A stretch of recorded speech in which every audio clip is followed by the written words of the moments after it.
Blog Talk Radio. Peace to the gods. You already know, man. Yo. Bohemian wizardry, you fraud MCs be killing me. The enemy is close, we both lies on our identity. I build like he who stepped, architect like Imhotep. Son had the sun himself, the God deadly with the art. I spit dark with a slit heart. You can feel it in your bone marrow before the shit starts. Standing in the cold with a scroll that was written in gold. Behold the old glimpse that was never untold. Infinite like the 8-7 dwelling in your melon. No felon, though the unrighteous say that I'm rebellious. I'm primal, my rhymes suicidal. I worship no idols. My style of load of gems going down in a spiral. You stuck in your root. My intelligence past my coup. The God is the truth. Every time I step in the booth, you stepped on the stoop. Got scooped and swooped in my loot. Do the knowledge, whack MCs get played like flute. You wish the son of us all a gift from the gods for rule. Flying through the sky with golden wings. Submerged into the light, knighted by the golden king with the scepter of justice. Melanin cultivating chi until we are Ethereans, finally becoming one with the righteous sun. Solar, souls are raw, magnificent glow with unconditional love. Scattered rays for days from the heavens above. Soul below, the souls is trapped in the lowest depths of hell, incarnated into 76 trillion cells. To break free, we must be refined, masculine and feminine properties combined. The devil is the author of confusion. 183,000 divisions and religions, denominations, sects, codes, schisms, and isms. Yo, isn't it written in the Bible that Jesus spoke in parables? The scriptures and gospels aren't just historical. Many passages weren't meant to be taken literal. Most of it is allegorical, based on esoteric principles. Baptist versus Methodist, Pentecostal holiness versus Jehovah's Witness, Mormons versus Seventh-day Adventists, skeptics, atheists, and agnostics, divine and cosmic tactics of the reptilians, lower fourth-dimensional aliens. So beware of the draconian Satanists. Yo, their aim is to imprison all true beings through ignorance. So we crush the head of Leviathan. Battle mind control, subliminal suggestions, brainwashing indoctrinations, using religions, politics, education, economics, health and labor, entertainment and war. Yo, sex and law. In this chessboard game called life, we've all been pawns. Puppets on strings controlled by demonic spawns. You can't run with the devil and walk with God.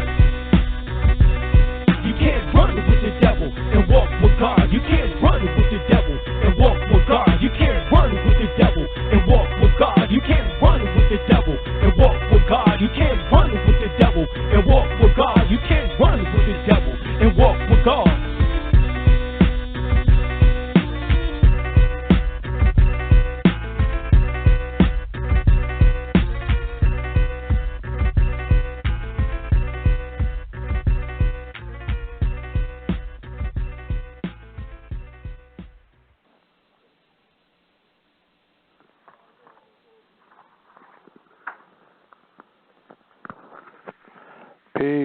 Peace, family.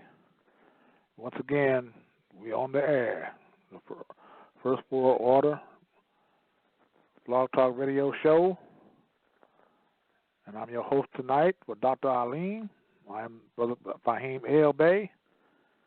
And our topic tonight will be nationalization, indigenous history, and other topics. I know a lot of people be occupied about 2 or 3 days ago about the so-called government shutdown and everything. And the question was, I asked the question, what government? Let alone a government shutdown.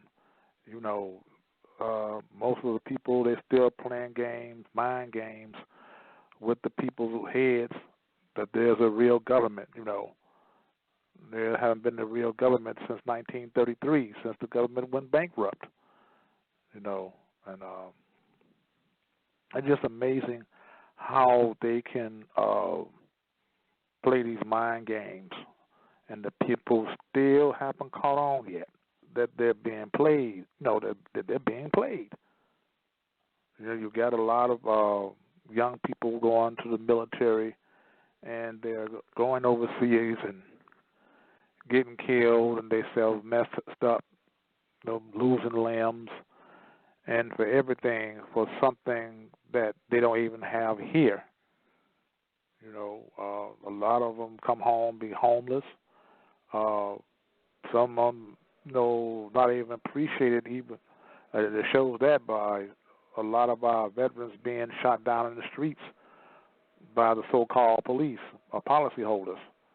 and it's something, and the beat goes on, and nobody ever questions or stops, when all this ever ends.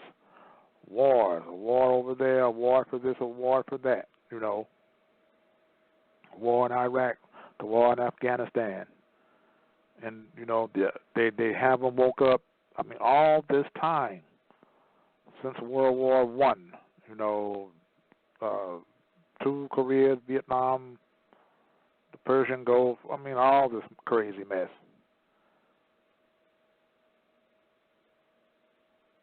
So it was just a thought I just put into the people's minds, just a thought for other people to think.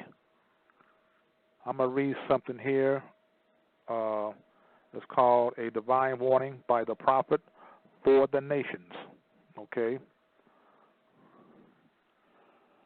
Before I start reading, I know some of you probably heard a lot of negative things about, certain Moors from the Moorish Science Temple of America Incorporated, and on certain shows on YouTube. Seems like that's all we do, is just debate against each other, said a lot of negative things about each other, and nobody is really building. Not anything positive. It's all negative. Nothing productive. It's all non-productive or counterproductive. And it's no good. That's one thing you'll never see me do on any of those shows, debating with anyone, because it's a waste of time, and you're not producing anything for our people. So what good is it? It's all about certain people making money. There are certain individuals that I know that made some millions off of that. They don't really care about who's right, who's wrong, or really about the development and the upliftment of our people. All they care about is getting paid. I'm not going to name any names tonight, but some of you that watch YouTube and be on Facebook or be on the internet a lot know who and what I'm talking about. So I'm here tonight to clear up a few things.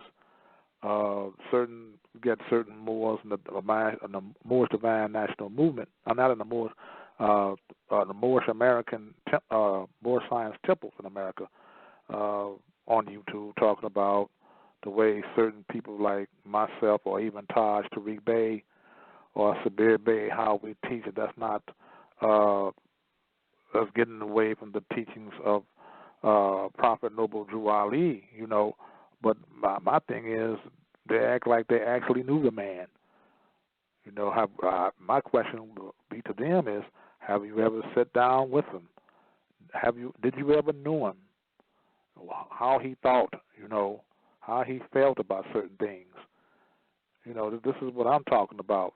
And the people that did sit down with him and people he did talk, both of those people, are, if not all of them, are passing to transition. So nobody knows how that man actually taught.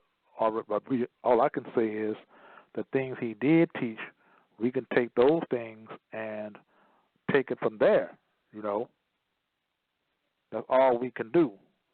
This is the year 2018, or about the Moorish calendar, 1438. I'm going to go ahead and read this, A Divine Warning by the Prophet for the Nations. The citizens of all free national governments, according to their national constitution, are all one family, bearing one free national name. Those who fail to recognize the free national name of their constitutional government are classed as undesirables and are subject to all inferior names, abuses, mistreatments that the citizens care to bestow upon them. And it is a sin for any group of people to violate the national constitutional laws of a free national government and cling to names and to principles that allude to slavery. Okay, I'm going to stop right here. What up, B. Alim and Kadira and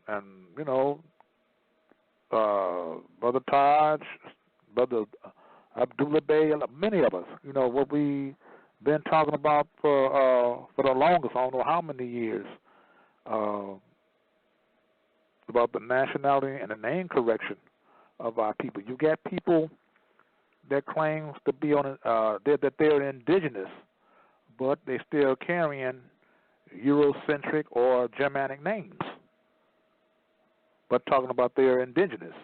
And I spoke about this before on several other blog talk shows. And the reason why, and I keep repeating myself, the reason why I keep repeating it, and the reason why Taj Tariq Bey, I believe, that says a lot of the same things also, because, I believe about 80% of our people are still not getting it. And it's coming where it's really become dangerous for our people to not to know these things, and not to take suck these things in, to take heed what we're talking about. Like it says here, cling to the names and the principles that allude to slavery, and most of our people are. You've got a lot of our people listening to this DNAancestry.com BS. It's a bunch of BS. They cannot trace that far into your family lineage. And when they do get down to the nitty gritty of it, it'd be about 1,000 people.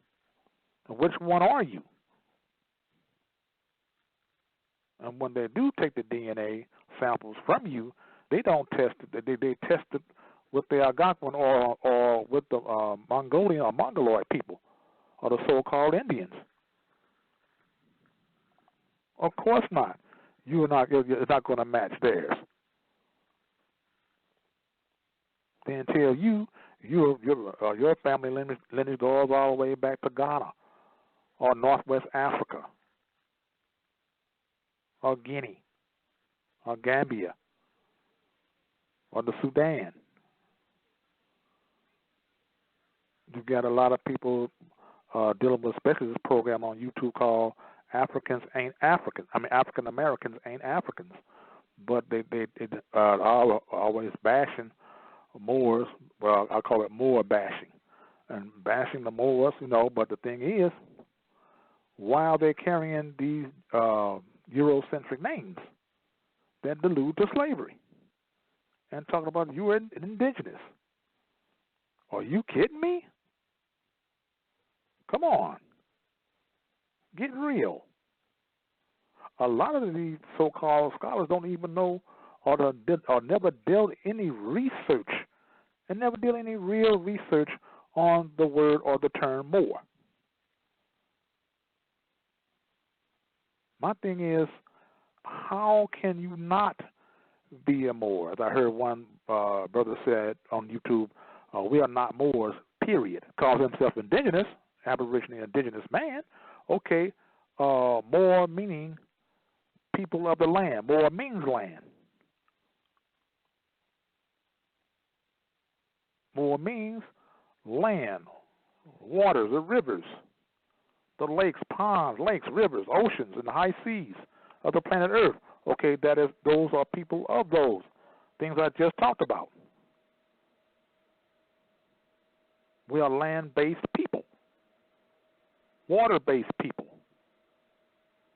We are based to the earth. That is our connection, the earth. That's what a Moor is.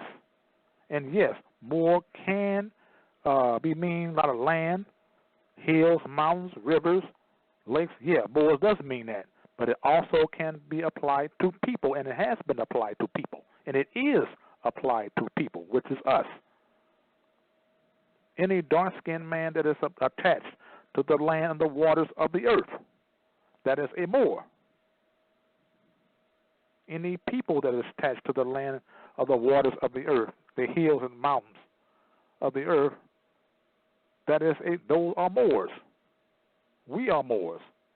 You hear some people say, I'm not Well, I'm bloodline Moor. You know, I'm not one of those temple Moors. But I'm here to correct some of that also. No, all bloodline Moors. It's just that the Moors and the temples are not taught that way, that they are bloodline Moors.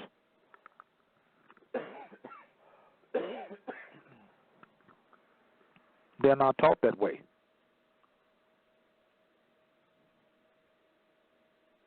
You know, I heard one sister saying that I'm a bloodline Moor because I traced my lineage all the way to the Berbers and the people of Egypt. Now, where she went wrong at, she didn't have to go all the way there. You just can't trace yourself back to a lineage somewhere, just one spot on Earth, and then claim an inheritance. You don't have to go all the way. You can did that here. Because why? Because we are a global people. We worldwide, not just certain spot where Berbers at or Egypt.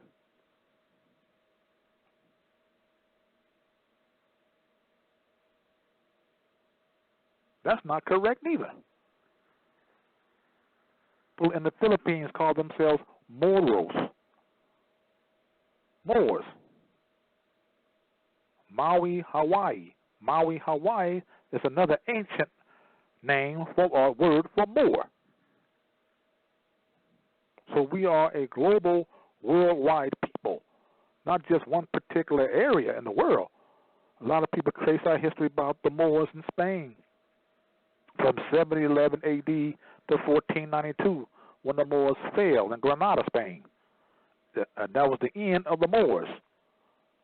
That's a lot of people's that's a lot of people's understanding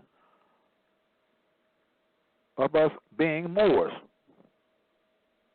but don't really have the true understanding or let them do any real research. Never did any real research. Like I say, a lot of them never did any real research on what Moor really means. How can you be, or how can you claim yourself to be an Aborigine, indigenous man or woman, and you're not a Moor?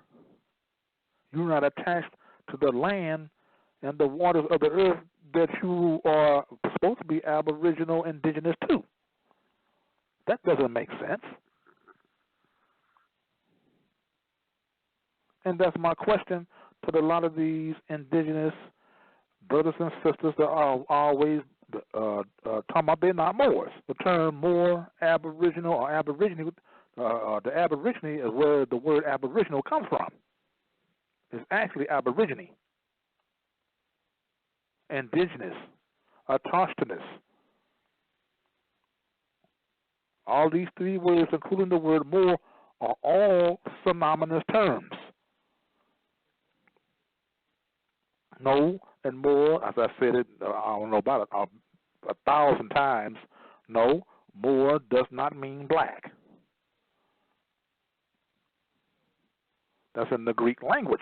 The term Moor was around, I don't know how many thousands or hundreds of thousands of years, probably into the millions, before Greek was even existed,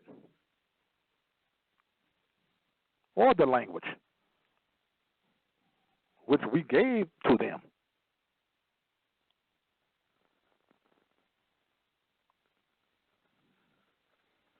Okay? Let me move along, okay?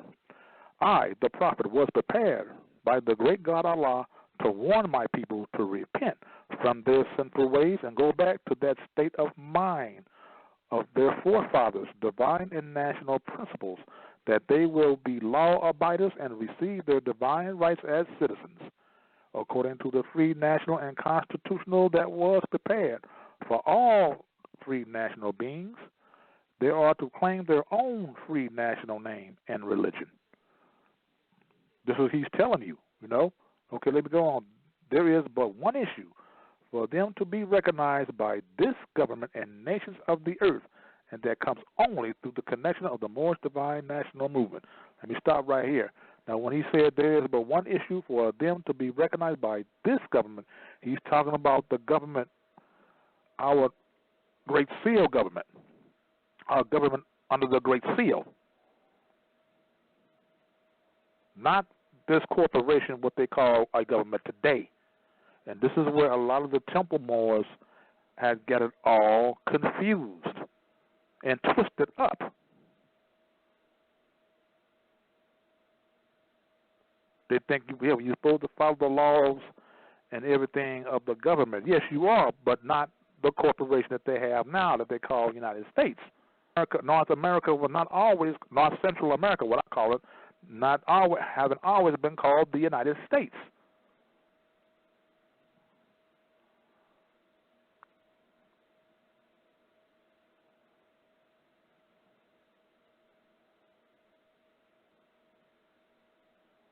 This is the American Republic. The American Republic has been overthrown. The Great Seal has been overthrown. That's why you hardly see any of us speak up under it.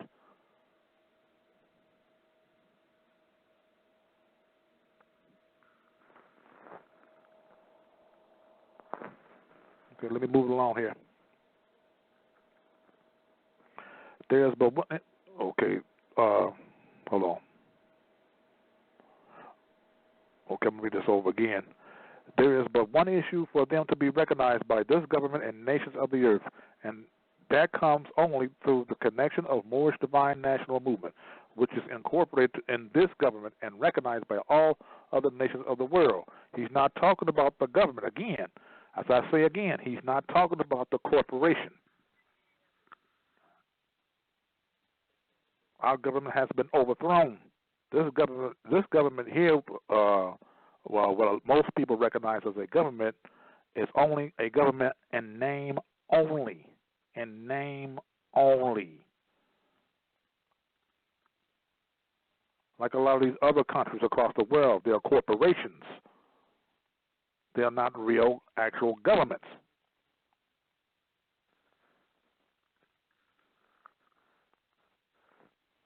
And it's a foreign corporation at that. Crown of England and of the Vatican of Rome, which the Vatican has 60% of it. Now probably owned by China. Because they didn't sold out. When China gave lend the United States Corporation all of that money.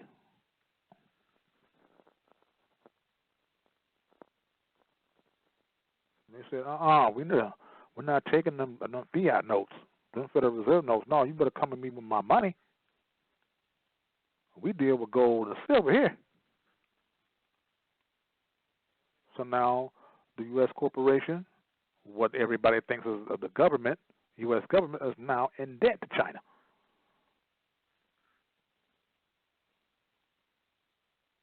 China has so much interest over here, it's not funny. You get, I don't know how many Chinese troops in Chicago as we speak, stationed in Chicago. Also in Maryland as well.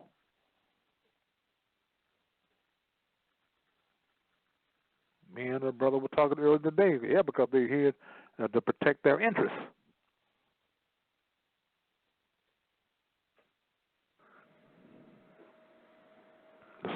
These are serious times, people.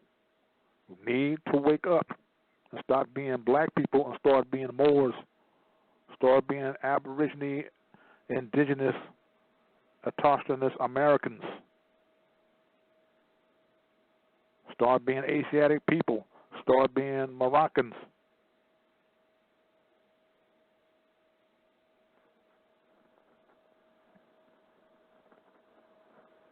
All right. And through it, they and their children can receive their divine rights, unmolested by other citizens, that they can cast a free national ballot to the polls under the free national constitution of the states government and not under a granted privilege, as has been the existing conditions for many generations. Yeah, meaning existing conditions like granted, like say under a granted privilege, naming driver's license, all other kind of licenses, which are not laws at all, statutes, codes, ordinances, which are not laws.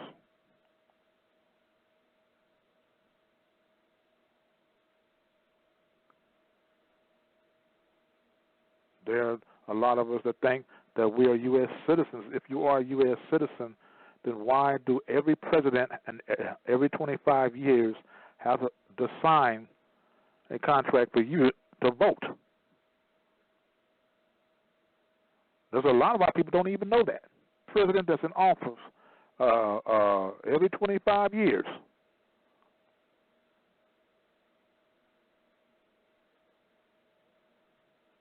He has to renew that contract for our people to vote.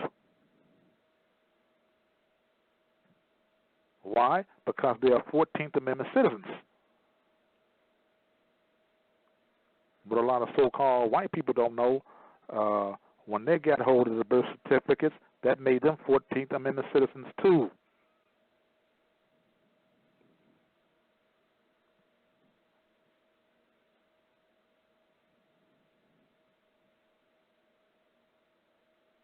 And another thing that gets me a lot about these brothers, and mostly the brothers on YouTube and on Facebook, they never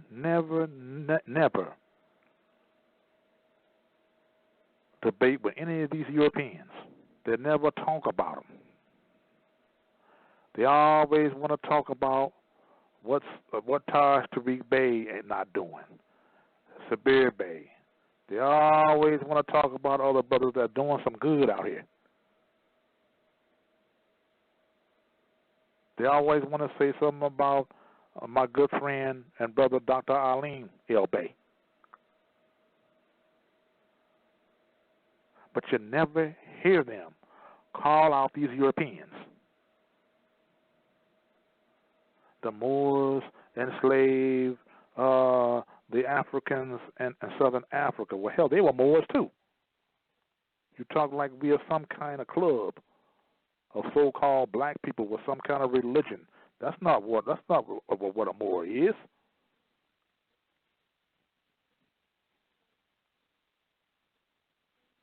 Always saying something how horrible the Moors are or were. How they enslaved their own people, are the biggest race traders. And most of these documentaries are sponsored by our own people. That a blip.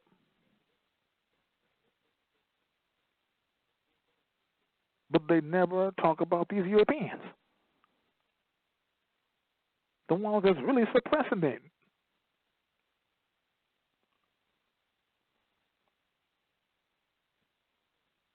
But you can't tell me that these brothers out here that are doing these things are not agents. You can't tell me that. They're COINTELPRO. They have to be. Because I don't believe that they're that ignorant and dumb and stupid.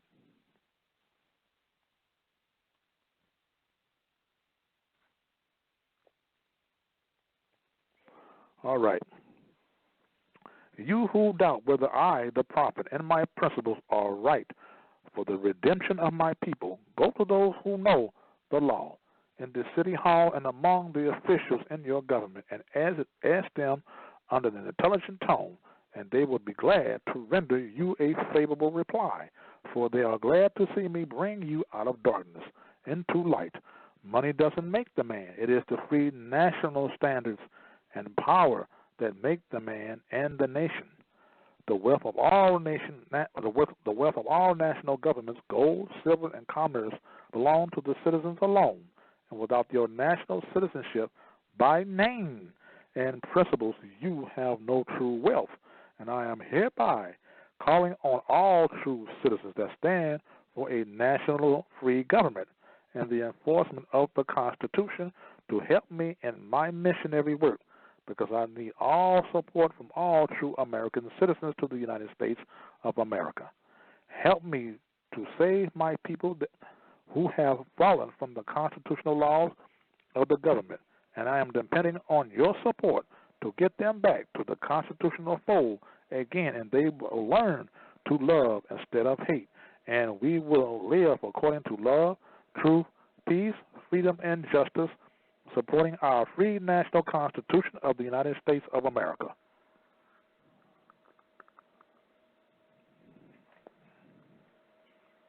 Okay, got some more here.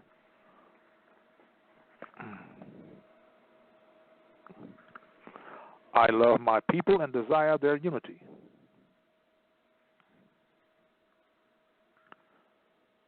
And mine back to their own free national and divine standard, because day by day they have been violating the national and constitutional laws of their government by claiming names and principles that are unconstitutional, and our people have through generations.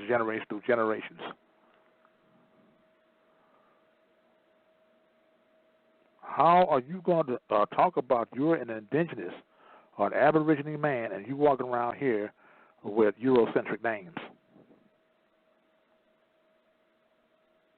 but want to bash the Moorish Divine National Movement? Talking about Moors are not indigenous to the Americas.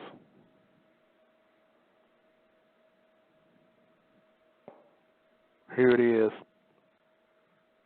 The United Washita Deedunamundi, a Moor empire, has been around for over 100,000 years. It's been proven. It's been documented. It's been recorded. The Empress Verdiachi Gustin Tunica El-Bey, she won the land grant. She won. That's over 68,000 acres of land from the Gulf of Mexico to Canada. If Moors are not indigenous to this land, how in the world did she win her case? How was she able to do that? You think these Europeans would have grant her all that acres of land if she couldn't prove, and the rest of us, who we are?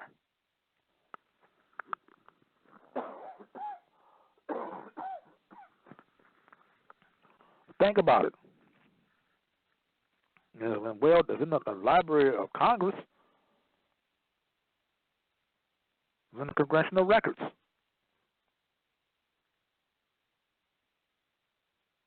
We're going to say Moors are not indigenous to this land.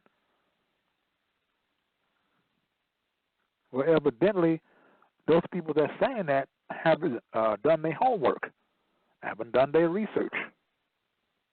Why? I don't know.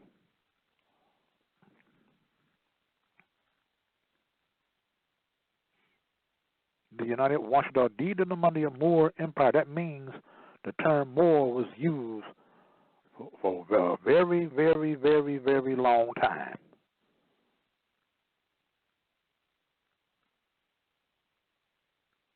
A very, very, very long time before Greek was in existence, for that matter.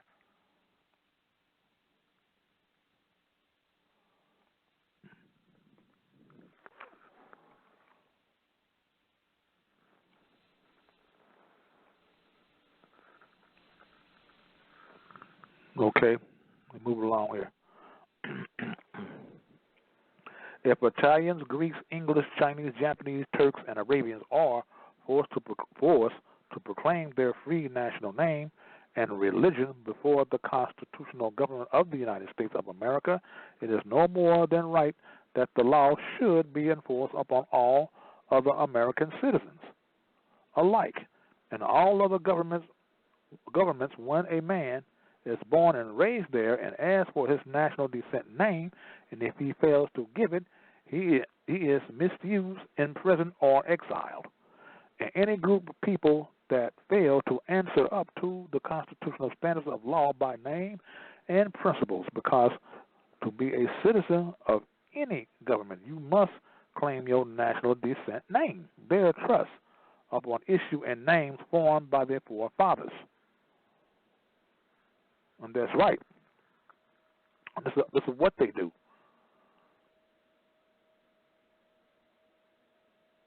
In Russia, I mean, not in Russia, but in Africa, any of the African nations, I hardly ever hear them, when they come over here talking about they are black Africans.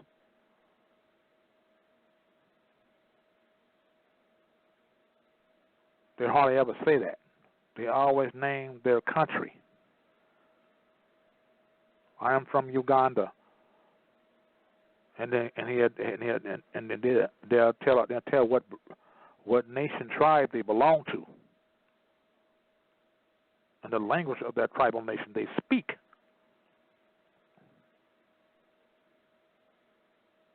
I am from Soweto. I am Botswana.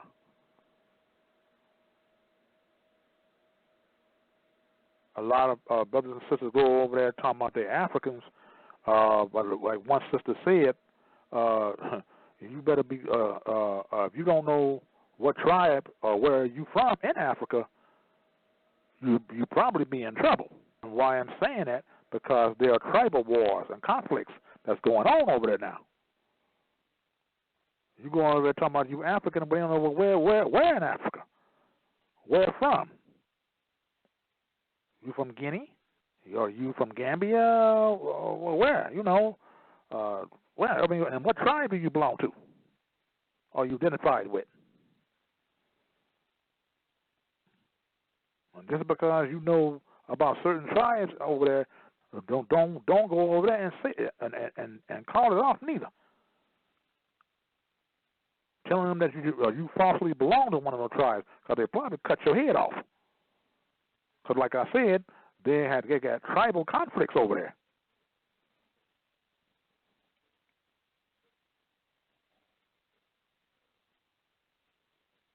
Talking about you African and you don't belong to any one country over there. You don't even speak that one tribal language over there.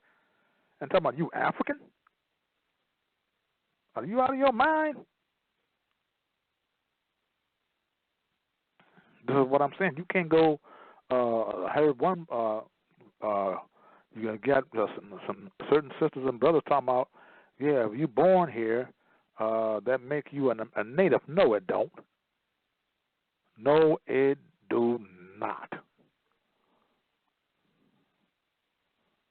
In order for you to be native anywhere, or only you have to trace. It goes by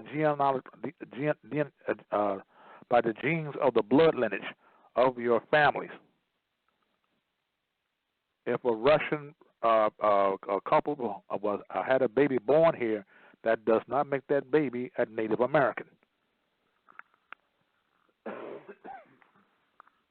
They have to trace their blood lineage all the way to Russia. Cannot be anything else that their ancient foremothers and forefathers was not. If your ancient foremothers and forefathers were Russian, well, so are you.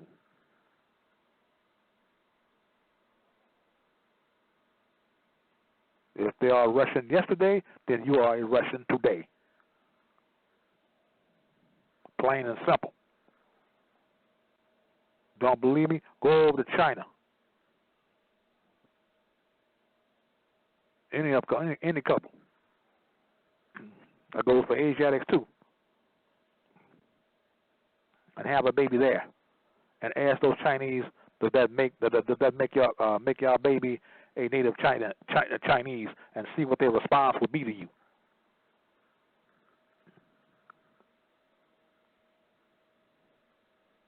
Huh.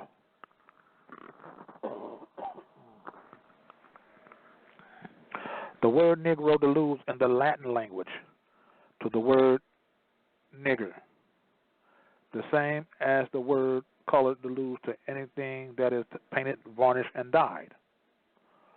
Okay, now I'm going to get into the word nigger. Okay, well, the word nigger also, what I've been finding out doing research, also can mean noble. Nigger, the term nigger wasn't so much of a derogatory term to our people until I found out later in years through my research and study. It also means noble. Or noble people. There are those who will not agree with this, of course, but all I can say is don't take my word for it. Do your research on the word nigger. Just do your own research and see what you will come out with. Okay?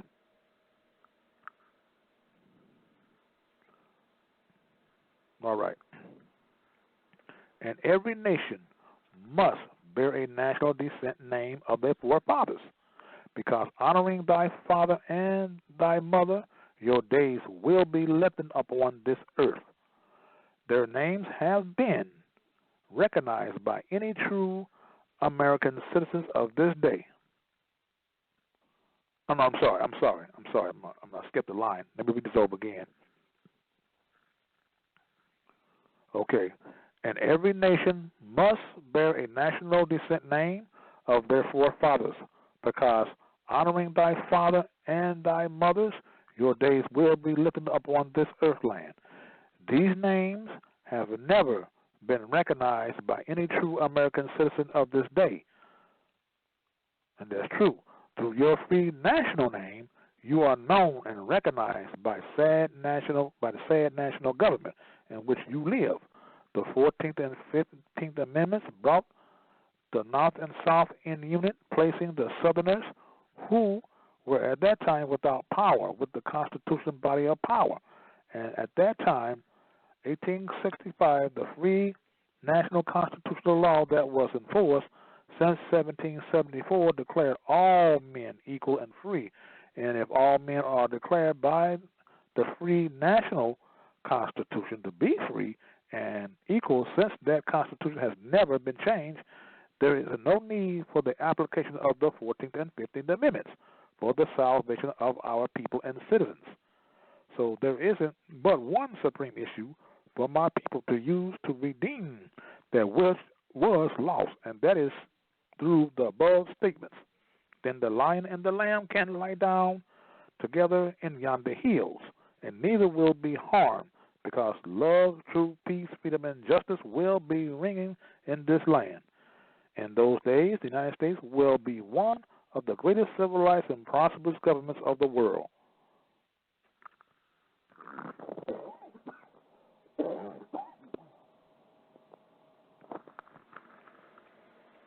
But if the above principles are not carried out by the citizens and my people in this government, the worst is yet to come, because the great God of the universe is not pleased with the works that are being performed in North America by my people, and this great sin must be removed from the land to save it from the enormous earthquakes, diseases, etc.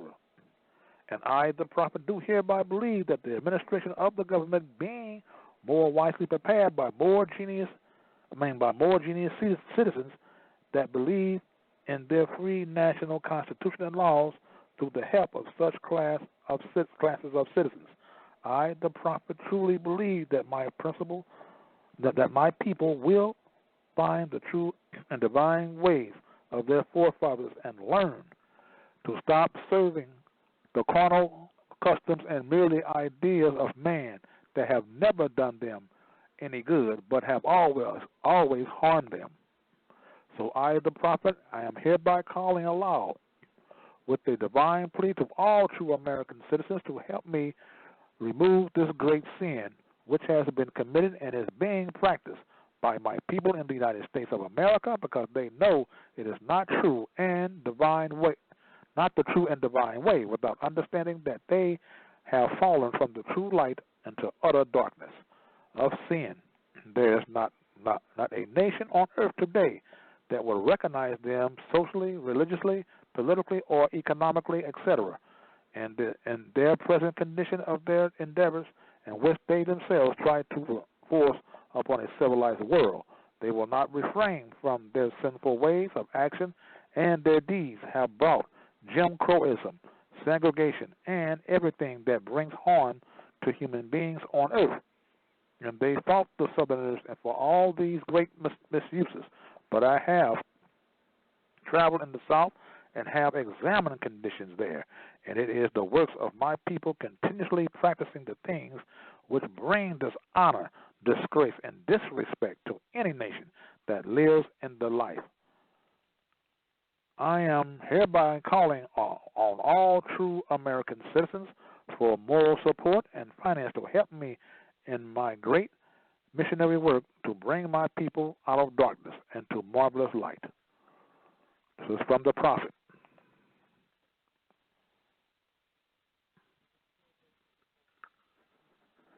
Okay, but this is what this warning from the prophet for the nations is about. But very much today as yesterday, our people are very much making the same mistake, calling themselves black, African American, people of color, which is the three normal terms they use today. Yesterday it was colored and Negro. Keep on identifying with these false identities, which are not identities at all.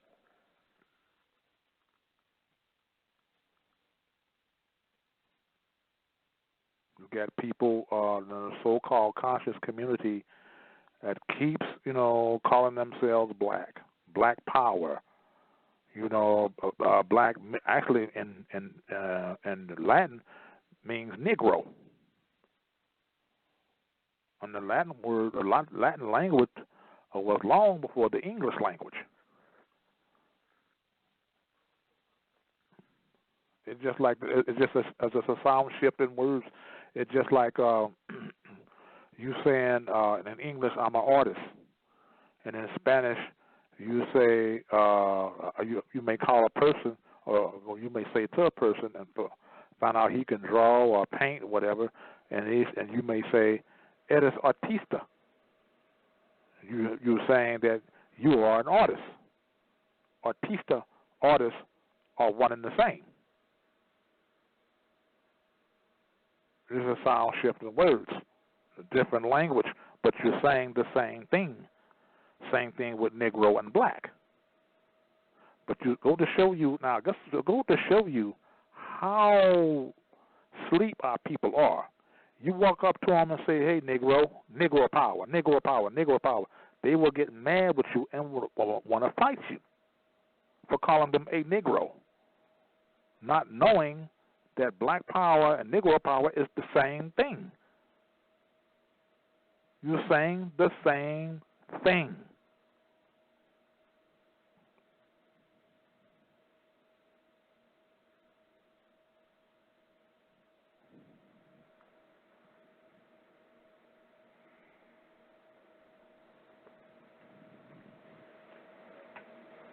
A lot of people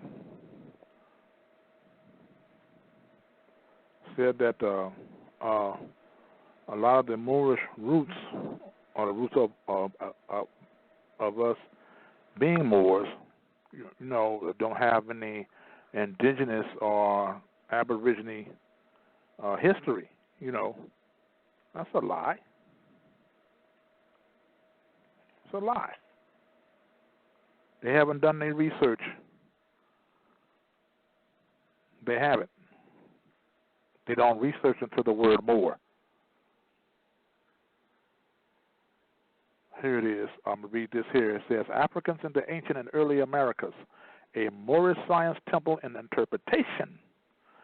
Their Moabite and Canaanite dominion extended from the northeast and southwest Africa across the great Atlantis, even into the present North, South, and Central America, and also Mexico and the Atlantis Islands, Caribbean, before the great earthquake, which caused the great Atlantic Ocean. This is the Moorish Corinthians, chapter 47. And those of you that are in the Moorish Divine National Movement that's listening to this, and those of you who are not in the Moorish Divine National Movement, get you a Holy Quran, a Moorish Science Temple Holy Quran Circle 7, and check out chapter 47. Okay?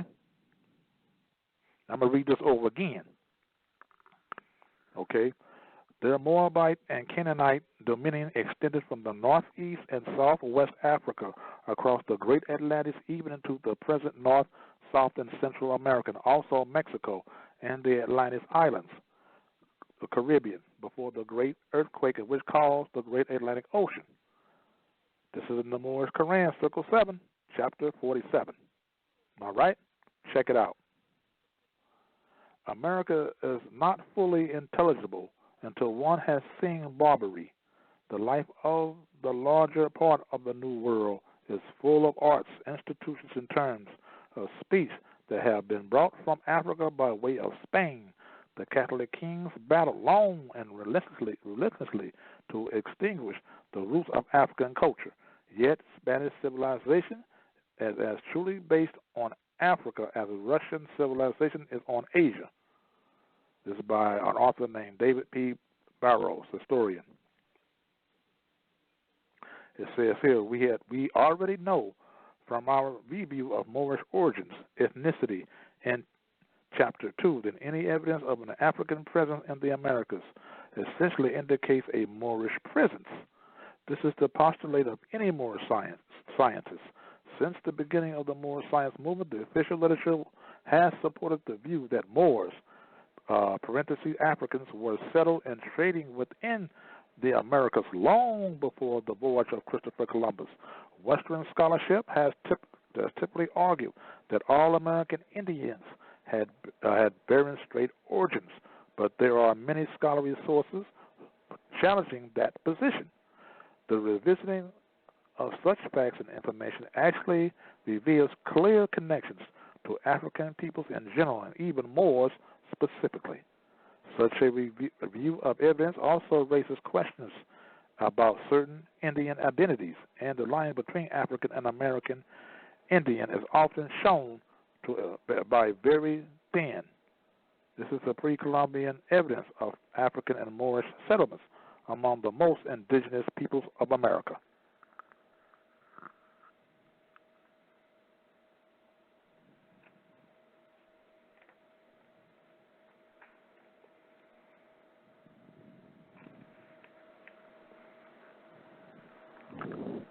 Let me move along here.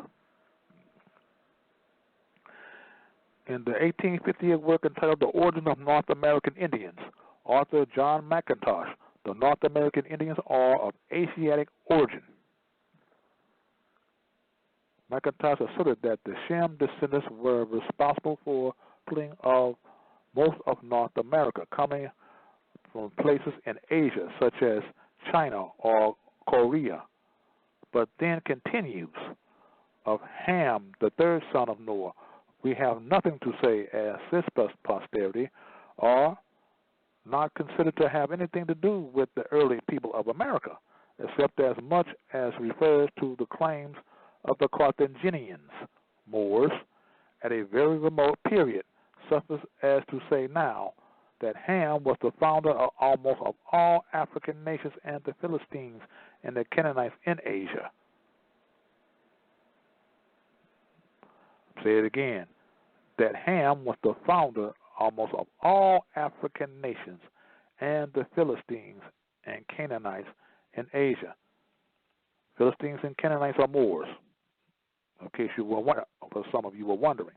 Okay, apparently even the great so-called black nationalist physician and Civil War officer Martin Delany was familiar with the contention that Carthaginians had settled in the ancient Americas. Delany wrote,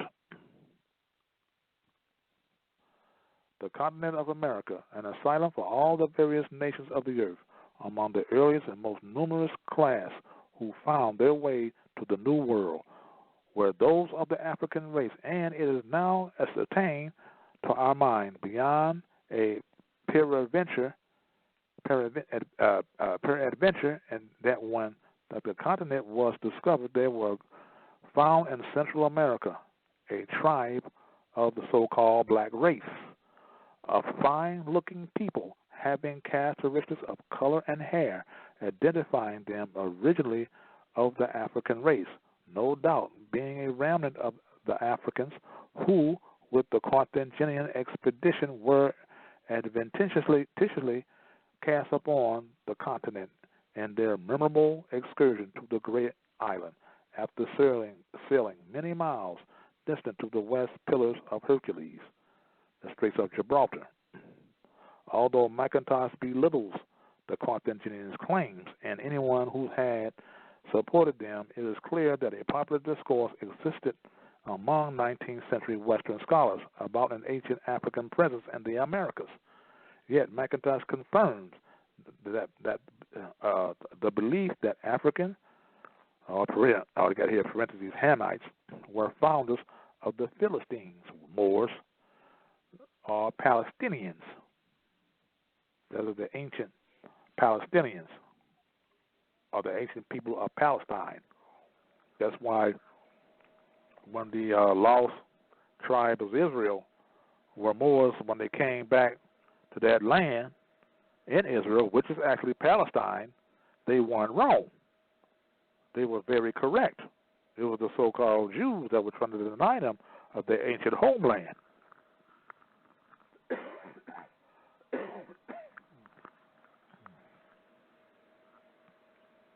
Yeah, that's what's going on. But I hear there are more Moors that resides over there than the actual European or Semites in Israel, or so-called Israel, what I call it, which is actually Palestine.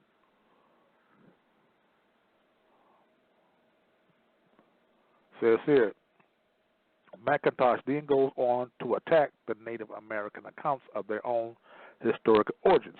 He quips, they have neither records nor oral tradition to throw any degree of satisfactory light on their character and descent. McIntosh also condemns what he referred to as several historians who have engaged in fanciful invention, men like Gomorrah, Larius, and Lescarbot. Although he disagreed with them, McIntosh still identifies researchers who were arguing that America had been peopled by the Canaanites when they were expelled from Asian lands by Joshua. And I say again, as we all know, Canaanites are Moors. Gomorrah was a Portuguese explorer who wrote of an African presence already in the Americas. When the Portuguese expedition arrived, Gomorrah's account largely echoes that of Pedro Bartria. Also, Leo Weiner quotes Gomorrah as saying that they were semi-Christian Negroes, that is, those of Portuguese or French origin. Juan Santos Atalupa, a Peruvian of Indian ancestry, told of a major revolt against the Spanish, which took place shortly around 1528. Atahualpa reported that the Indian revolt was carried out with the use of black African allies. Many historians of McIntosh's time and earlier thought that there were African and Canaanite settlements in pre-Columbian America. Wesley Jones pointed this out in his work on the Mormon Church during the 18th and 19th century that was a popular subject of debate and speculation in Europe as well as the Americas. Many theologians and students of ancient American history even argued that America's Indians and their ancient Hebrews were related. And they were. That's why you can see a lot of ancient inscriptions of Hebrew writings, especially in the Grand Canyon, and Egyptian writings and Phoenician writings, also in certain parts of the country.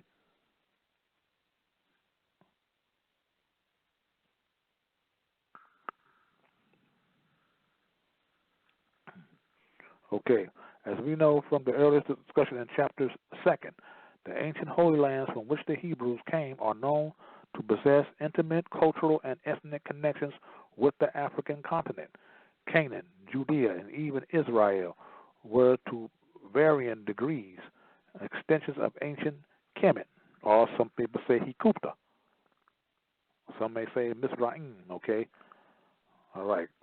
Consequently, one would reasonably argue any evidence of ancient Hebrew Jewish settlers in the Americas would be indicative of an Afro-Asiatic presence.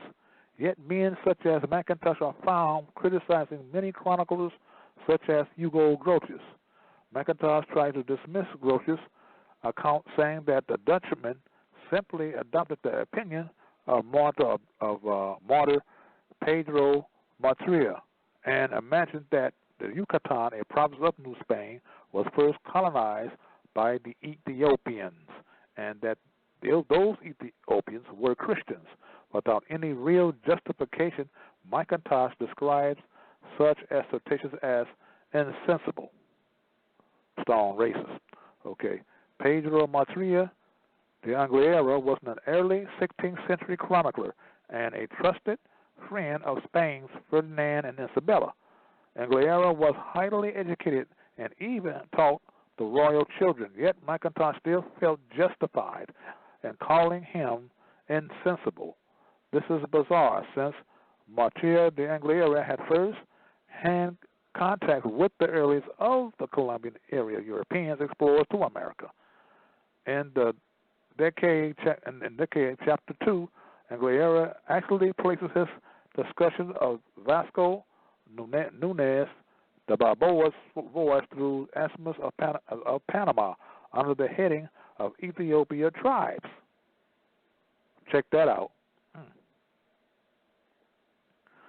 Martyr said there were so-called Negro slaves found near Caracas, Venezuela, possibly shipwrecked or descendants of Ethiopia who navigated there for robbery. Martyr said that the inhabitants of Caracas have internal fights full of hatred with these so-called Negroes. They enslaved each other mutually or just killed each other, but for a reason that seemed no more justified than racial prejudice. McIntosh chooses to aggressively refute the contentions of contemporary account without explanation. The research of New Zealander Barry Fale, and to remind you, you should read America BC by Barry Fale. If you can find that book, if it's still in print, you should read that book called America BC by Barry Fale. Okay? The researcher New Zealander Barry Fale illustrates several examples of cultural similarities between the African and American continents. It referred to an unusual similarity between the homes of the southwest peoples of El Pueblos and those of the Berbers of Morocco, Atlas, MTS. Vale also suggested a connection between the Habi people of Mali, who described as black people, and some Southwest American Indians. The West African Habi have lived within the boundaries of the old Moorish Empire. Read this again. The African Habi lived within the boundaries of the old Moorish Empire. The Habi built square stones, houses for their food, and multiple level buildings that are identical to those ancient remains found what is now Mesa Verde, Colorado. They also use an oracle or cover for their cliff faces with pictographs of mythical and religious themes, which are both characteristic of northwestern American Indian cultures. Barry Fale also found that the Pima Indian people of the southwestern U.S. possess a chant containing Arabic words. when first recorded in 1908 by a Smithsonian ethnological expedition among the Pima. Smithsonian officials designated it as gibberish, but Barry Fell, a trained linguist, found that many of the words were Arabic in derivation. Overall, Fell found the existence of numerous Arabic words among several Southwest Indian peoples. Barry Fell concluded the Arabic-speaking Nevada people were all acquainted with the mathematics as taught in the Mediterranean Arab universities, or you can say the Mediterranean Moorish universities. Okay? Such a reference to the Mediterranean Arab universities such alludes to Moorish connections, as such schools have been in the Maghreb dominions of the Moors. Barry Fell also found that several Algonquin words had Arabic roots, particularly those which related to navigation, astronomy, meteorology, medicine, and anatomy. But equally significant and revealing in that many Algonquin words were also found to relate very close with Kemetic and Libyan words.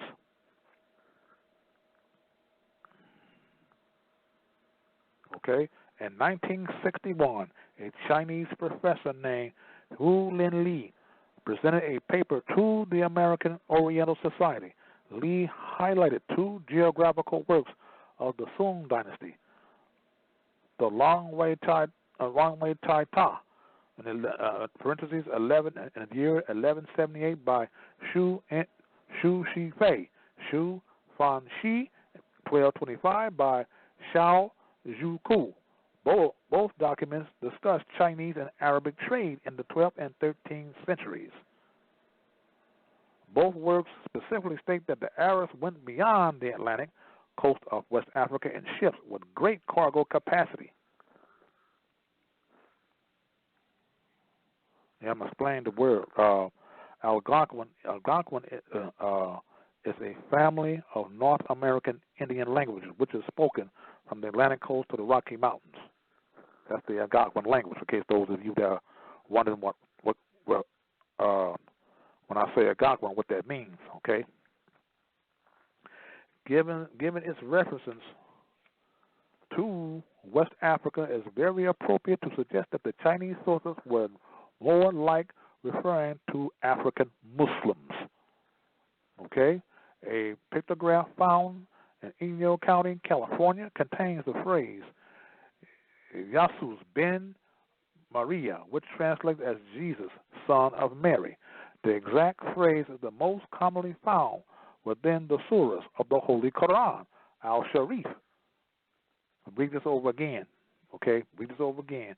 A pictograph found in Inyo County, California, contains the phrase Yusuf ben Maria, which translates as Jesus, son of Mary.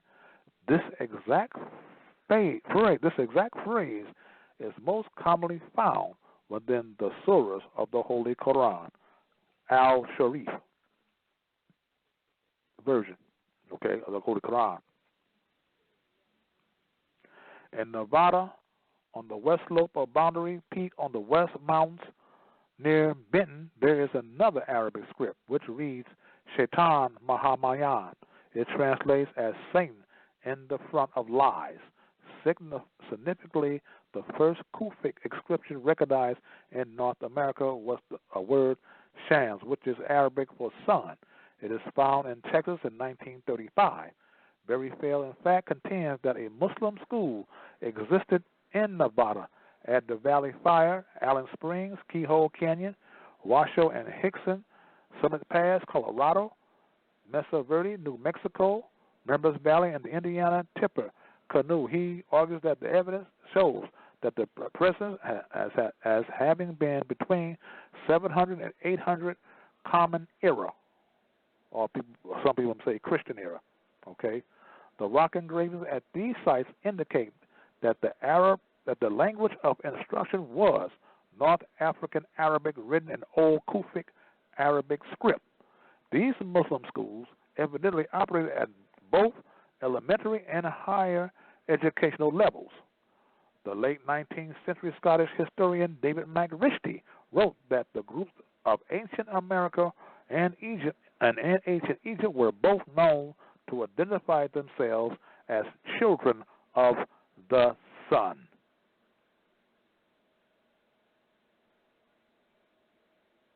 Okay, now some of that phrase also is related to Freemasonry. Now, Mason means mother's son.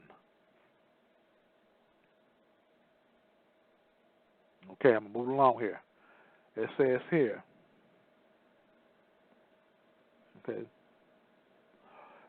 J. Wright Jr. informs us that the Natchez people of Mobile, Alabama, which is Alabama, and the indigenous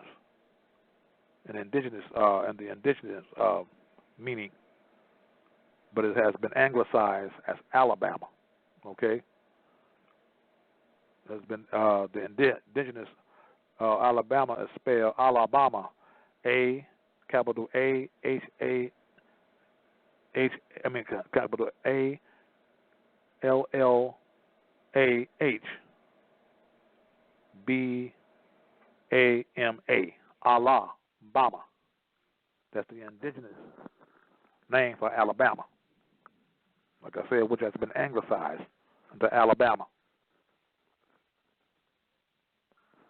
Okay. Parts of Louisiana even built temples of the sun and burial temples for their dead. Natchez was referred to the honored members as nobles. The Natchez priesthood also carried brass and copper plates, which contain what Wright calls strange characters and motifs.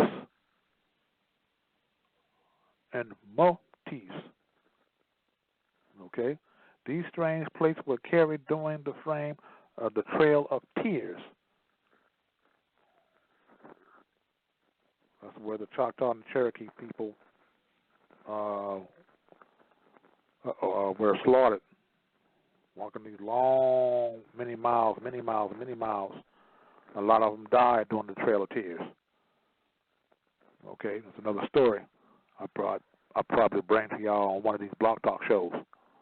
When they and other nations were forced to march from their eastern lands to the Oklahoma Territory and South America, the German art historian and collector Alexander von Wildenau. Alexander von Wildenau was one of the European men. Let me stop right here. Alexander von Wildenau, as pronounced Wildenau. It's German because there are no W's in German. Okay. Alexander von Wildenau. He was one of the so-called European scholars of his day that classified people by the way they look, by color, phenotype, the hair texture.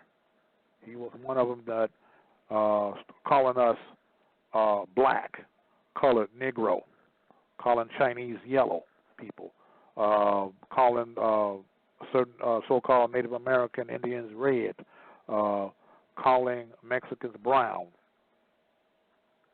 and so on. He was one of them that started that madness, a silly foolishness of calling us these name brands.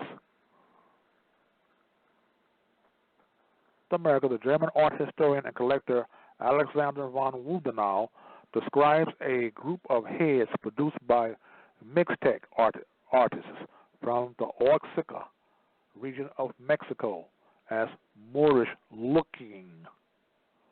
The heads are from the post-classic 1900 to 1500 Common Era. He also refers to a superb Moorish looking clay sculpture of the Veracruz class from 300 to 900 Common Era period. This is also a classic era Veracruz sculpture described as by Wildenau as fine characterization of an old man with hat. The hat looks identical to a Moroccan fez. This is from the 300 to 1900 Common Era. A man wearing the sculpture wearing a fez. So when you hear a lot of these indigenous, Aboriginal indigenous people like the brother on African Americans Ain't Africa and the Aboriginal, the American Aboriginal Son, when they talk this stupid mess about the fez and the turbans being of the desert in North Africa, no, they also originated here as well. Why? Because we are a global people. I'm going to read this over again. Okay. There is also a classic era Veracruz sculpture described by Wubenau as fine characterization of an old man with hat. The hat looks identical to the Moroccan-style fez. Von Wubenau also depicts a series of female terracotta heads from Guerrero, Mexico, which he says reflects the traditional headdress worn by Moroccan Sephardi brides. Leo Rayner compared the clothes of Peruvian women to that of Moorish women.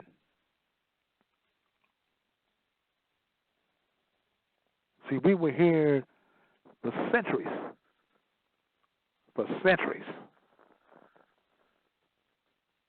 All this is documented. All this is recorded. And those of you who haven't got this book yet, I recommend you get this book called Othello's Children in the New World by Jose Pimienta Bay. The title of the book is Othello's Children in the New World by Jose Pimienta Bay. Get this book. Okay?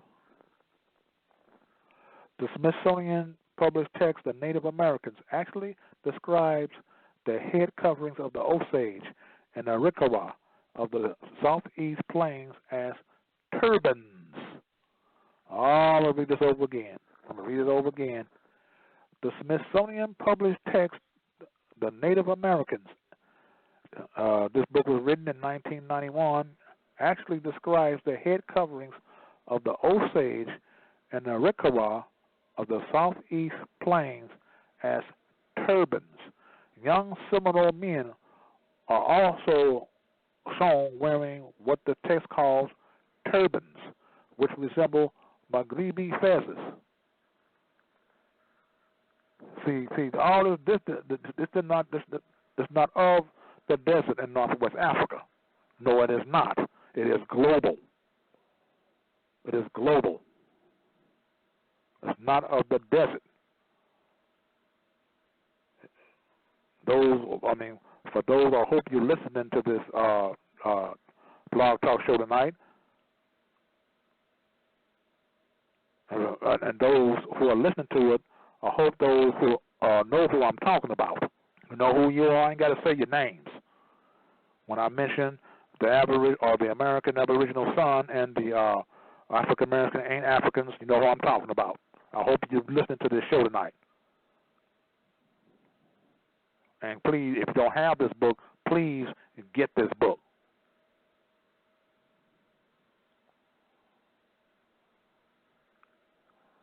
And please get the African Discovery of America, also by Leo Weiner. The African Discovery of America by Leo Weiner. Get that book also, so you can start knowing what you're talking about.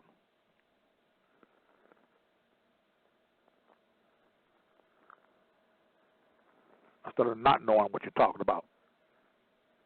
Okay, I'm moving along here. Young Seminole men are also showing wearing what the text called turbans, which resemble Maghribi fezes. The five-pointed star, which has historically been a primary motif of the Moors, is also found to be a prominent symbol among Plains Indians like the Osage and Crow. Osage and Crow nations. Okay, the Navajo, the largest of the North American tribes, possess a symbolic shape called the Naja, a crescent moon. See, I'm trying to clear up a lot of the nonsense that's been going on out here. Okay? This shape often found in jewelry as described in the Smithsonian text as spreading from Muslim North Africa to Spain. then to Mexico, then to the Navajo. The inference is that the Spaniards brought it, although the symbol is recognized as having originated in the Andalusian Moors. But it seems rather odd that the crucifix-centered Catholic Spanish would use and introduce a symbol which represented the spiritual motive of their nemesis. It is brought from Spain. I think it more likely to have been brought by Spain Moriscos. Moriscos are the ones they call when the Moors were defeated in Spain as Christian Moors. That's what they call Moriscos. Okay? Leo Wayner's research indicates that they were Africans among the earliest European explorers who reached the Americas. Weiner wrote that most likely, Mandingos first reached America in the middle of the 15th century with the Portuguese explorers. Weiner continued, but should it be possible to prove that the French traders had reached America from the Guinea coast, where they were found already at the end of the 15th century? The first contact of Africa and America be set back another half a century.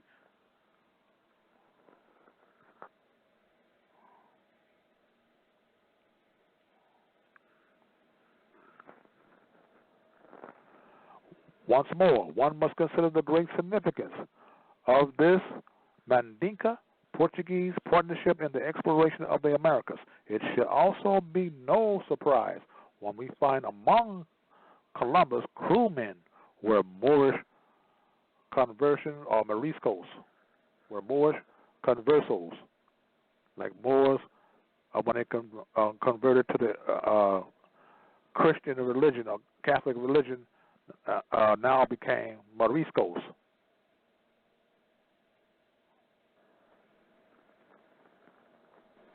Okay, Alonso Pinzon was the Pintas captain during the first voyage, and his brother Vicente Yanex Pinzon was the first Nina's captain. As Dr. Moreau points out, the Pinzon family was related to Abazanian Muhammad III from 1362 to 66 Common Era, a Marinid dynasty, 1196, 1465 Common Era, Sultan of the Moorish Empire. I'm going to read this over again so you can clearly understand what I just said or what I just read to you.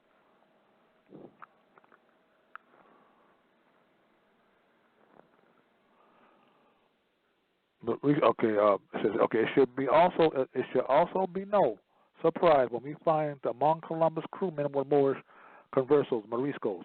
Alonso Pinzon was the Pintas captain during the first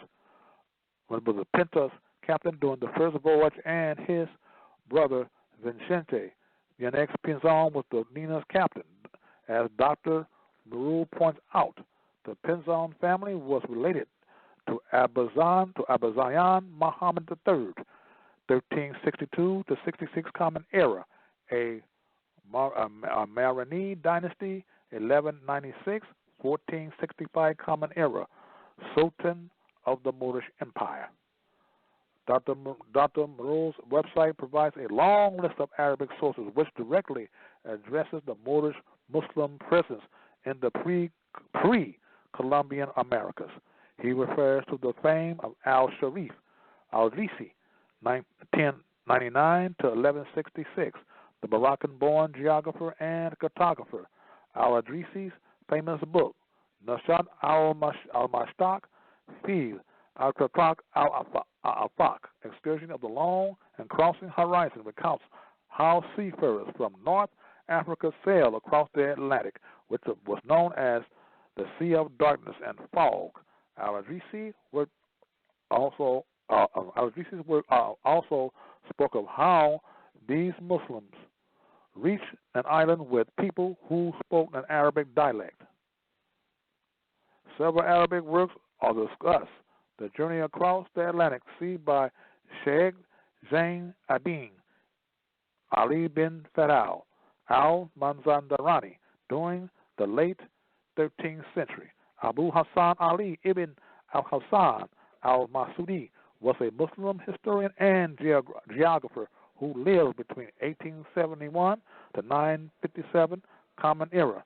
His book, Mur al-Danab, was a Ma'adin al-Jawa, the metals of gold and quarries of jewels, told of how a Cordovan-born Moor named Kalhash ibn Sa'id ibn Aswad sailed across the Atlantic, leaving in 1889 from the famed Spanish port city of Palos.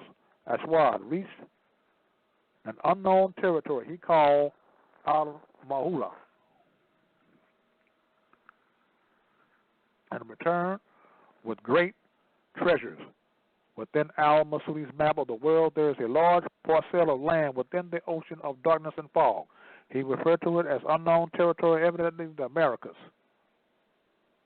Muslim historian Shihab ad-Din Abdul Abbas Ahmad bin Fadl al-Omari, 1300 to 1384, also describes in inconsiderable detail geographical explorations of Milan sultans beyond the sea of darkness and fog. The account existed in the illustrious Malian work, The Pathway, the Sign of the Province of Kingdoms. Yet most Western academics and historians have customarily ignored or discounted these Islamic historical sources. After more than 50 years of research, the late German art historian Alexander von Wundenau concluded that a cover-up has existed among Western scholars of ancient and early America.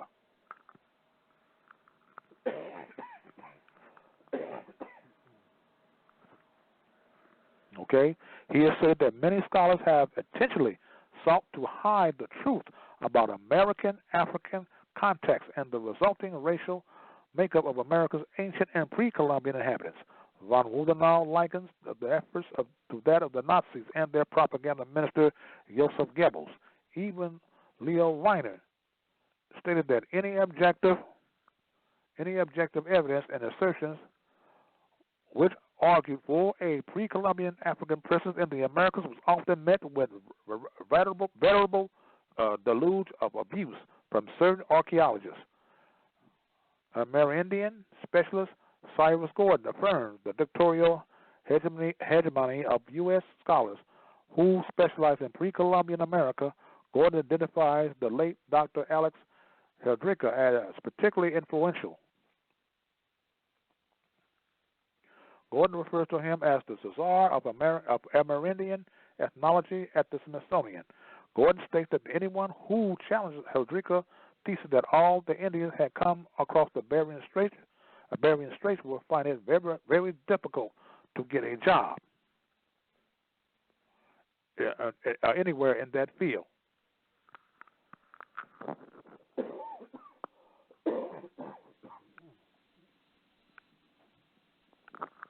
I'll read this again. Gordon states that anyone who challenged Heldricka's thesis that all Indians had come across Bering Strait will find it very difficult to get a job anywhere in that field. Although Heldricka had long since died, Gordon pointed out that in his intellectual tyranny had not yet expired. In assessing von Wundenau's work, Gordon writes, Von Wundenau not only cites the opposition to defend himself from false charges, but even he quotes opinions he does not himself hold in order to show all sides. The reader is about to enjoy the work and conclusions of a pioneer who has taken a great deal of abuse in the cause of truth without the standard indoctrination.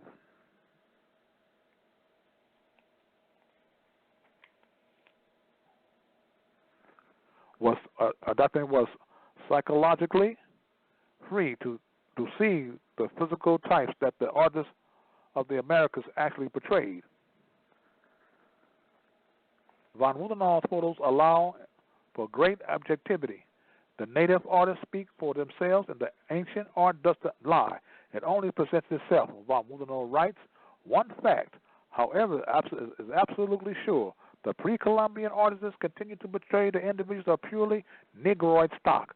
They may have been late descendants of the powerful first wave of Nubian rulers, whose genes undoubtedly were slowly absorbed in the racial pool of America's early population. An excellent example of the classic Mayan period is the two so-called Negroes of Copan. Overall, von Mudano's basic contention is that more than 2 millennia before Columbus, African and Asian peoples were present in the New World. He contends that the population of the Americas was internationally thousands of years before Columbus, and a great deal of amalgamation occurred. Jack Rutherford, another researcher of American history, offers a relevant observation. He points out that we, as U.S. residents and citizens, I'm going to say this again, those who you know about law and civics, okay, listen very carefully, very carefully. Those of you that file UCCs and dealing with executrix and executive letters, listen very carefully, okay? Jack Rutherford, another researcher of American history, offers a relevant observation. He points out that we, as U.S. residents and citizens, because Moors, we are not residents, and we are not U.S. citizens neither. Get that in your heads, okay? So he points out that we, as U.S.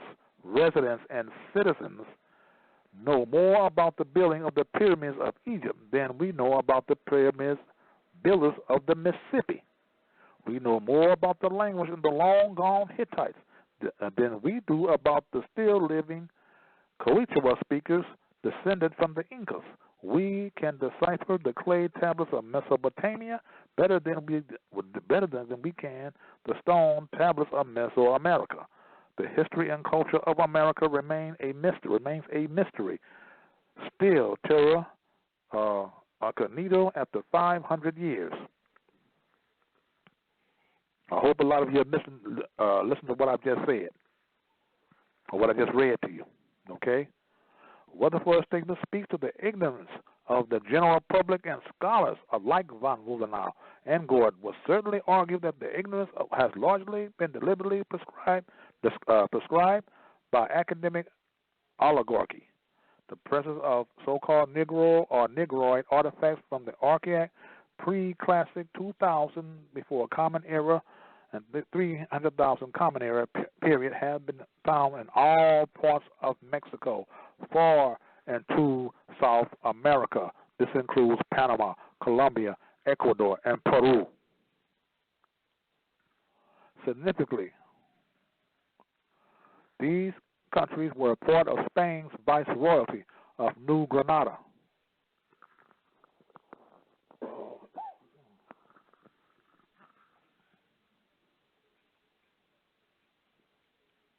This Spanish presence with the Andalusian name reportedly had the largest number of African peoples in the Americas.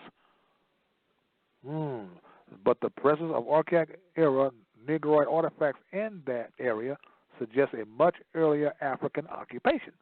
Although much of the existing evidence of ancient and early African contacts with the Americas had been in the Southwest and Central and South America, Leo Weiner has found evidence in the Northeast as well, based upon relics pulled from grave sites.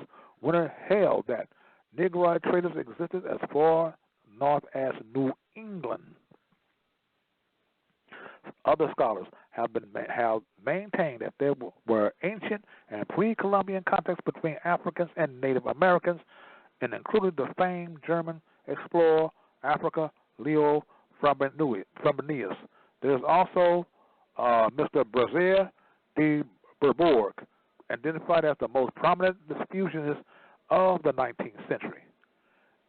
Dr. D. Barborg presumed that the ancient high priest of Egypt had some knowledge of the existence of America and his Paris-based collection of rare books and manuscripts. I'm going to read this over again here. The most prominent diffusionist of the 19th century, D. Barborg, presumed that the ancient high priest of Egypt had some knowledge of the existence of America, and his Paris-based collection of rare books and manuscripts evidently validated his contention. His 1861 study revealed that within the areas of Isthmus of Darien, eastern Panama, and northwest Colombia, they were names preserved in the time of the Spaniards of 7 princes of this country: Dorian, Do Babda, Abi Biaba, Abin Amici, Abraba, and etc. To these seem to have complete Moorish or biblical form. Ivan Van Sertima tells us that the Muslim blacks called Albanese were known to have inhabited what is now Honduras prior to the arrival of the Spaniards. In a 1623 text by Englishman Robert Harcourt, Harcourt reports on the friendly Indians of Moronia, a southwest province of Guyana. Harcourt described Egyptian-like pyramids among them.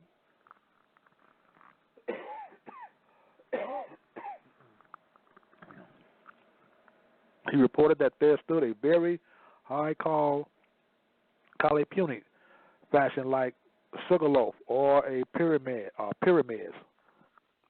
Says here Harcourt also said that these Indians counted time by moons. Von Rudenau drawn as important analogy between ancient Kemet and the Americas.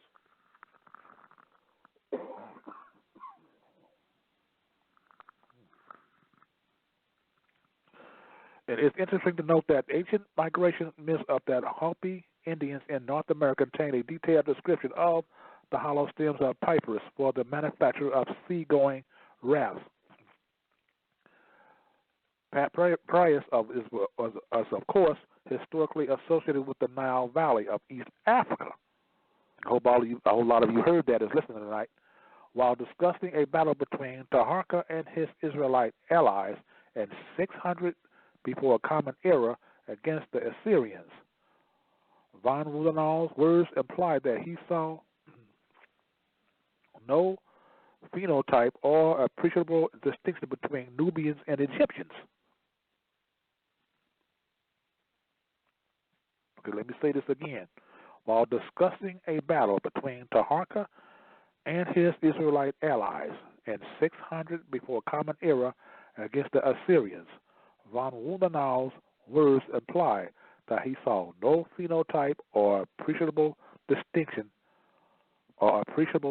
between Nubians and Egyptians.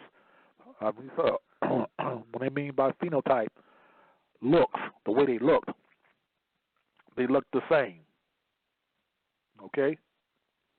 He refers to Taharka as Egyptian rather than the customary Nubian. However, von Rudenau does refer to some of his artifactual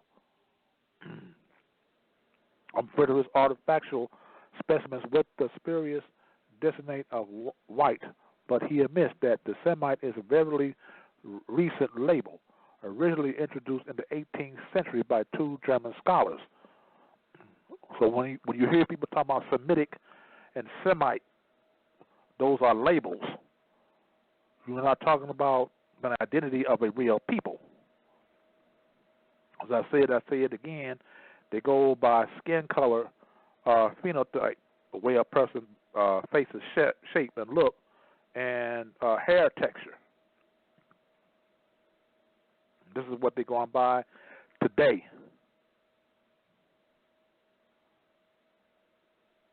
This is how they classify people today. How a lot of our people got misclassified.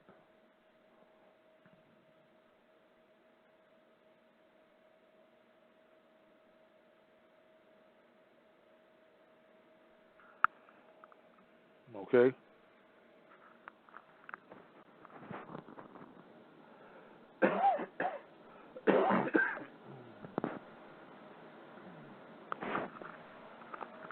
Okay, but he admits that the Semite is a relative recent label, originally introduced in the 18th century by two German scholars, Schottler and Eichhorn. Von Wudenau uses this following diagram by a scholar named Poterson to better explain his use of the terms white and Semite. The diagram appears in Peterson in 1928 work. The Aboriginal Semites, Eastern Semites, Northwestern Semites, Southern Semites, Babylonians, Assyrians, Canaanites, ancient South Arabians, Phoenician Moabites, Hebrews, all these are name brands. Wudenau says that the Semites, they form a large part of the white race, which extends from southern Arabia to Mesopotamia, and which is filtered into the great northeast triangle of the African continent. Wudenau's use of white is much like the use of Federal Directive number 15, which considers white as inclusive of all original peoples of Europe and North Africa, sometimes even in the Indian subcontinent. He even cites Ethiopians as Semites and therefore whites.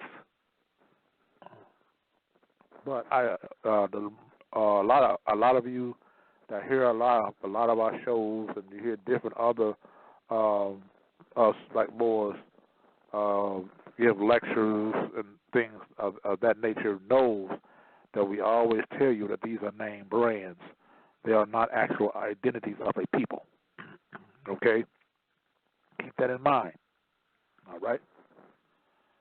But my earlier discussion from chapter 2 have made clear that such Semitic peoples from southern Arabia to Mesopotamia are clearly an Afro-Asiatic people. Giving the spurious and obfuscating nature of the term white, is unfortunate that von Wudenau chose to use it here. It is very unfortunate. But those are statuses, not identities. That's a status. That's a status. A legal status, unfortunately. Okay. Significantly, Poterson's diagram considers Ethiopians, all Babylonians, and Moabites as whites. These peculiar classifications brings to mind Diop's brilliant criticism of the East African Hamitic type, which is classified as white in the interest of Eurocentrism. Interestingly, however, Poterson's diagram supports the Moorish science temple's contentions of a genealogical relationship between Moors and Jesus of Nazareth. Poterson shows that the Armenians, whose language Jesus spoke, and the Moabites, the primary ancient name for Moors, were all directly related to one another. That language is also inconclusive as Canaanites. No, I'm sorry. That lineage is also inclusive of Canaanites, Phoenicians, and Hebrews, all of whom have historical, phenotype, and ethnic connections to the African peoples of Kemet. Okay? Because we are the true Hebrews. We are the true Jews. Not these Jews you see all the time that you see today. Those are Zionists. They are not true Jews. They are Jewish. That means being like a Jew. That's why a lot of times I don't like to use the term Moorish. It says it's being like a Moor, but not actually a Moor. It's being like Jewish, being like a Jew, but not actually being a Jew. Okay? So those of you, whenever I say I don't like to using the term Moorish, now you know why I don't like using it. But I do use it indiscriminately, I just want you to know what that means, okay? Some rather relevant and intriguing information can be found regarding the founder of the state of Pennsylvania, the illustrious William Penn, which is the founder of the state Pennsylvania today. The illustrious William Penn, 1644 to 1718, actually commented that the American Indians he saw reminded him of the Israelites. Penn stated, "For their original, I am already to believe them of the Jewish race. I mean of the stock of the 10 tribes, from the easternmost parts of Asia to the westernmost of America. And the next place I find them of like continence of their children, of so lively resemblance that a man would think of himself as Duke's Place or Berry Street in London, where he sees them. But this is not all they agree in rights. They reckon by moons. They offer their first fruits. They have a kind of feast of tabernacles. They are said to lay their altar upon 12 stones, the morning, a year." Maya says that in the footnotes, Duke's Place and Berry Street were centers of Jewish quarter in London. Von Bugenal also cites Penn in his own work and actually helps to specify Penn's general analogy to Jews. Bugenal calls them Sephardic Jews. Significantly, the Sephardic Jews, or Sephardim, historically have been more of Africoid Jews, hailing from Spain, Portugal, and northern Africa. The Sephardim were evidently the largest immigrant Jewish group to occupy London at that time. Wesley Jones' work on the Mormon Church actually outlines some of the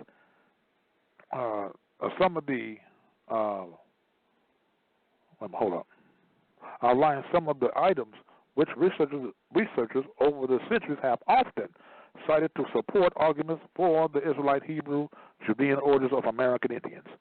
Monotheism, the division of time by moons, and reference to a great flood were all recurring things among several American Indian nations. There is also linguistic evidence showing Semitic and Hamitic correlations with the languages of various American Indians. One clearly popular work was maintaining such connections was Elias Boudinot, A Star in the West.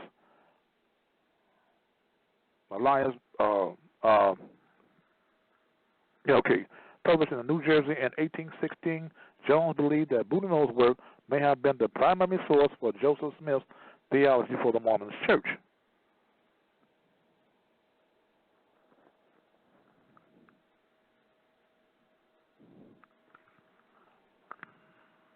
Okay.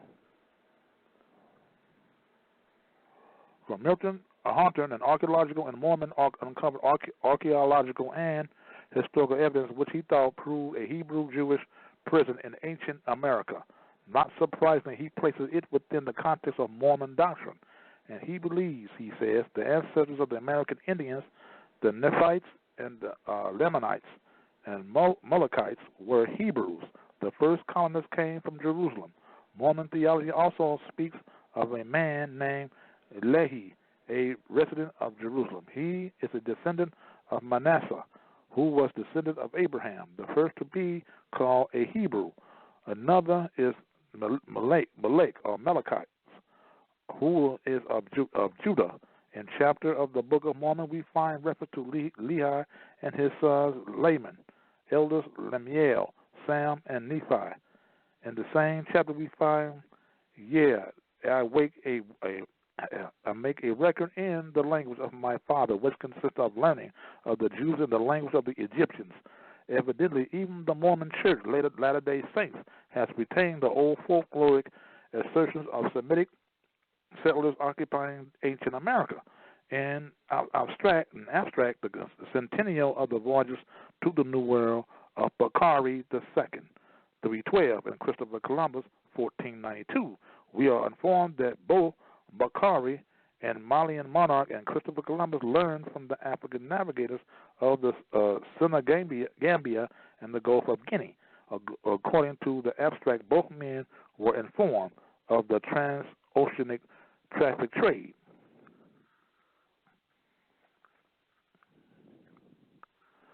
Of existence in the current that was easy to navigate during the summer and fall of the lead to rich Maya, Olmec, and Aztec and Inca kingdoms and civilizations. The abstract says that neither Abu Bakr, nor Columbus were ready to share such geopolitical secrets with their respective Ottoman allies or the Christian kingdoms in the case of Columbus. The abstract then quotes from Weiner, Africa and the Discovery of America. November 2nd, Columbus decided to send Rodrigo de Xeres and Luis de Torres, who lived with the Asentado of Murcia and was a Jew and knew Hebrew and Chaldaic and some Arabic, to see the king of Cuba in order to present the letters and find out all that is necessary. Naturally, a man who knew Arabic and another who knew the language of Guinea, Rodrigo, were especially adapted and to hold converse with the king of Indies.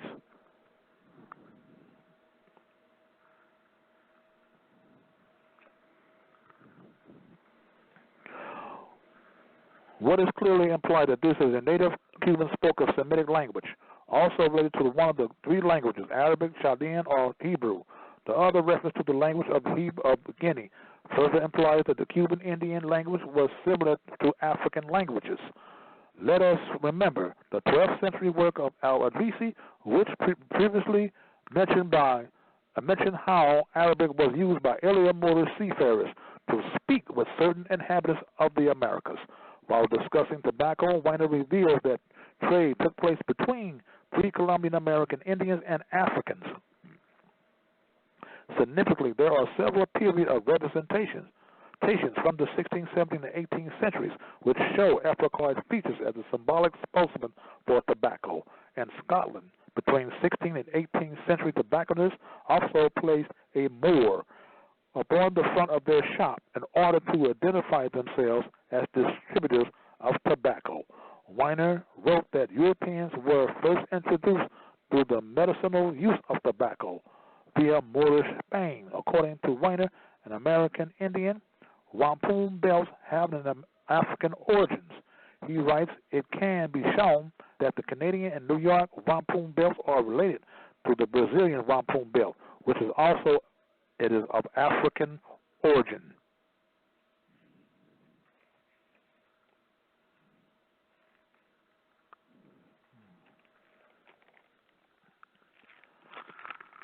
Robert Beverly II is now one of the Virginia's finest early historians. Writer in the early 18th century, Beverly alluded to several cultural connections and similarities between Africa and Asia and the Americas.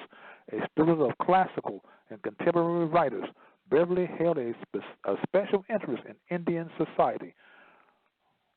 Well-traveled and well-read in geography and history, Beverly said that the Indian foods of Virginia were strange and reminded him of the strange foods sold in the markets of Fez, Morocco, and the diet of the Arabians, Libyans, Parthians, and the region of Southwest Asia and Ethiopians. In Harold Lawrence's article, African Explorers in the New World, we find evidence that the more considerable similarities between the Old World of Asia and the New World peoples of the Americas. Not only do the West African peoples have similar names and naming methods, but tribal groups are also designated by the same titles, differing only in the aspects of the occasional prefix or suffix. Furthermore, the women folk of the same region in all appearance could easily be mistaken for American Indians. Jules Covert, a French linguist, showed that several Americans' Indian names were often found among the Moors of northwest Africa. Well, they say I got 60 seconds, so if they cut me off, don't be surprised, all right? But I'm gonna keep going on, because I want y'all to have this information. Okay? The presence of such African ethnic names strongly suggests that African physical presence and influence. Some of the American Indian names that Covet argued had African Moorish origins were Atlantis. Can't pronounce that. But the ancient Bokatas, Bokayas, Bokoya of the Rift and the Maghreb, Giznia of the Rift Gauls, the Torti, Gamoras, Guanches of the Canary Islands, and the Horaras, or Herrera of Morocco. Carver indicated that the Antilles, interest guests, and Paresis, Saracen, related to the Saracens, Thames, the Moors, Dorans, appeared to indicate Europeanized African names. A Sudanese ethnic tribal name, Marabatin, was also found to compare with the Marabatinus and Marabatinus of Portuguese Guinea, now Brazil. The Portuguese Guinea is now Brazil. Interesting. The Marabios of Nicaragua and the Maragini of Venezuela. It is highly significant that ethnic names and national designations of the Morabatinus, Morabios, and Morabatinus would appear among American Indian peoples. All such names are clearly derivations of Morabit and Morabao, which definitely relate to Africa's Moorish Muslims. The 14th century traveler and historian Batuata referred to the Marabaus as North African frontiersmen, largely remembered for defending African Muslim dominions from the Catholic European incursions upon African lands. The term is also used to refer to holy men of the Maghreb. The presence of the titles El and Bey, among both African and American Indians, is also significant, as they are both used by Moorish Science Temple Muslims today. You hear this? The presence of the titles El and Bey, among both African and American Indian people, also significant. They're both used by the Moorish Science Temple. They used the so-called Indians used these terms as well. That tell you what the ancient Indians were. It was us, not the ones they show you on television and the history channels and on Western channels all the time, on cowboy movies. But almost look European. Okay? Here I go. The Onondaga of the Iroquois nations uses the title Il as both a title and a family name. We'll say it again. The Onondaga of the Iroquois nations use the title Il or El as both a title and a family name. They said that the Il clan sprung from the Seneca River. The Il clan is also known to be one of the provincial lines of chiefs in the work of William Beauchamp. The name of the prominent Iroquois man, Sodus Bey, phonetically corresponds to the Moorish title of Bey, B-E-Y, but they call him Sodus Bey, B-A-Y. That is a anglicized name of the word Bey, the B-E-Y. Another, although Sheikh Anta doesn't present any etymological or historical origin for the name Bey, he does mention the presence of the Bey clan in Senegal and West Africa. They have identified them as good luck people. They have said that Bey was one of the Cameroonian dynastic clans who systematically refused to embrace the Islamic religion. This appears somewhat peculiar, even the fact that Bey would become a closely associated with an Islamic Muslim identity. Okay? Also, Bey means governor, okay? And El means Lord or God. Okay. All right, then. I'm end it right here. I hope a lot of you have learned a lot of things that I've read to you tonight and try to explain to you tonight. and try to clear up some of the nonsense that's been going on about Moors not being indigenous to America.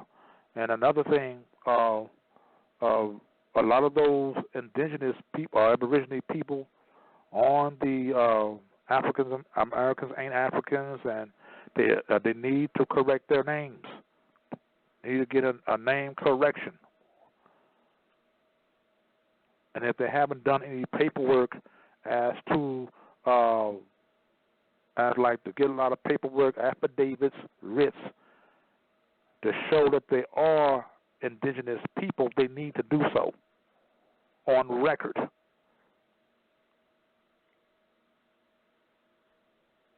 You need to get them notarized. You need to get them filed at the county recorder of records and deeds. At the county recorder of records and deeds, they can be filed for the public record, for the public can see who you really are. So they can see you are actually indigenous and aboriginal to this country and to this land. Then you want to put them also for the court records of your indigenous names and your indigenous heritage and birthrights.